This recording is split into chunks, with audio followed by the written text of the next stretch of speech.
चलिए, आज करते हैं केस स्टडी की प्रैक्टिस। केस स्टडीज को समझने के लिए सबसे पहले आपको चैप्टर का नॉलेज होना चाहिए। अगर आपने जैसे बिजनेस का 9 चैप्टर जो है आपने वो पढ़ा हुआ है तो आपको ये केस समझ में आएगा। देखते हैं इसमें क्या बोला गया। अगर मैं इसकी बात करूं तो यहां पर बताया गया कि शालिनी क्या करके आई, होटल मैनेजमेंट और बिजनेस एडमिनिस्ट्रेशन का कोर्स खत्म करके आई और उसके बाद उसने अपनी फैमिली बिजनेस जो उसका फूड का बिजनेस था जिसमें वो क्या कर रही थी, जो मैन्युफैक्चरिंग जेम्स एंड ऑल सारी चीजें जो बेचना चल रहा था, ये उसकी ग्रैंड मदर का बिजनेस था। इसके बाद इसने सोचा कि यार बिजनेस को थोड़ा डिवर्सिफाई करना है, मतलब कि कुछ और चीजें भी ऐड करनी है। लाइक वो चॉकलेट एंड कैंडीज की बात कर रही थी कि वो बोल रही थी कि इसको और ऐड करना है और आगे जाकर इस बिजनेस को और बड़ा करना है। तो इसके लिए उसको बातें तो कर रही है कि हाँ भाई ये बिजनेस बढ़ाना है, तो अब क्या बोल रही है कि भैया कैश फ्लो पोजीशन लेकिन उसके बिजनेस की थोड़ी वीक है। मतलब कि जो कैश इनफ्लो या आउटफ्लो जो आपने इस चैप्टर में समझा होगा, इनफ्लो बिजनेस के अंदर पैसा आ रहा है, आउटफ्लो बिजनेस के अंदर पैसा पैसा बाहर जा रहा है। अगर ये बोल रहे हैं कि भैया वीक है, इसका मतलब इनफ्लो तो अच्छा नहीं है, मतलब पैसा आ नहीं रहा है बराबर।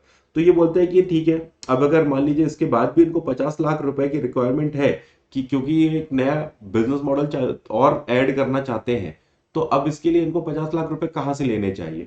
इन्होंने एक चीज और बोला, इन्होंने बोला भैया स्टॉक मार्केट की कंडीशन देखी गई है तो हाँ बुलिश फेस पे। बुलिश फेस पे मतलब चढ़ता हुआ फेस फेस पे। तो मतलब अगर मार्केट की कंडीशन देखें तो अच्छा है, शेयर इशू करने से इनको पैसे भी मिल जाएंगे।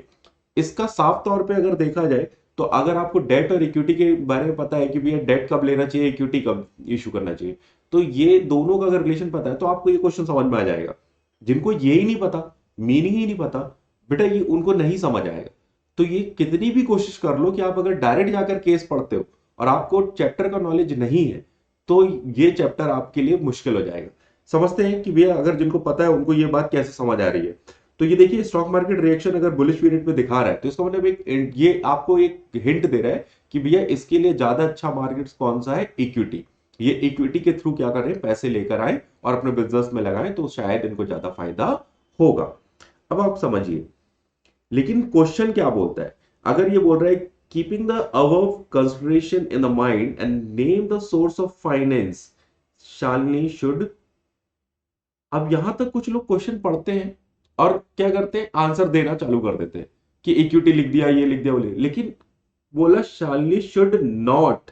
इस बात को बहुत ध्यान से देखिए, should not choose the financing.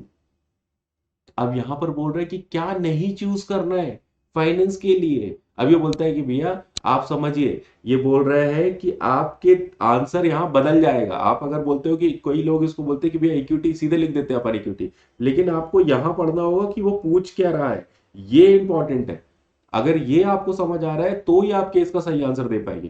तो जितने लोगों ने इक्विटी आंसर दिया क्योंकि उन्होंने देखा कि भैया यहां पर बुलिश फेस लिखा था और मार्केट रिएक्शन अच्छा था, 50 लाख रुपए ले रहा था, वीक थी इनकी कैश फ्लो पोजीशन, इसका मतलब ये बिल्कुल इंटेंशन है कि हाँ इक्विटी ही इसका आंसर है। लेकिन पूछा कुछ और है कि भैया नॉट क्या यूज नहीं करना चाहिए।